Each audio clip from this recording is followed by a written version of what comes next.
কখনো কোনো পুরুষ লোক কোনো বিবাহিত মেয়েকে বিয়ে করবেন না। কারণ কোনো বিবাহিত মেয়ে একটা সংসার ভাইঙ্গা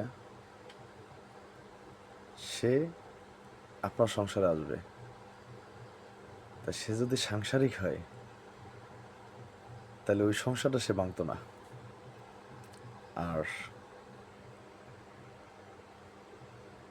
সে যে আপনার সংসারে এসে যে আপনার শান্তিতে রাখবে, সুখে রাখবে, এটার কোনো গ্যারান্টি আছে?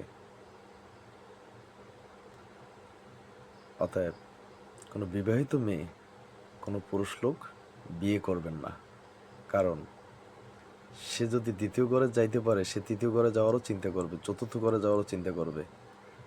অতএব আমাদের এই সমাজে কোনো পুরুষ লোক বিবাহিত মেয়ে বিয়ে করেন না। তাহলে প্রত্যেকটা পুরুষ লোক তার ন্যায্য অধিকার ফেরত পাইবে।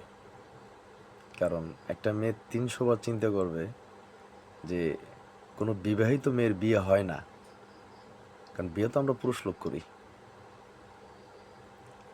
তাহলে আমরা যদি বিবাহিত মেয়ে বয়কট করি তাহলে কোনো মেয়ে সংসার ভাঙতে চাইবে না, নষ্ট করবে না।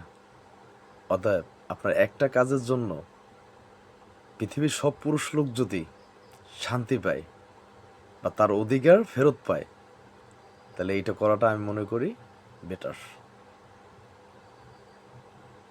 এক সংসার নষ্ট করে সে দ্বিতীয় সংসার ঠিক রাখবে, আমার মনে হয় না। ধন্যবাদ সবাইকে।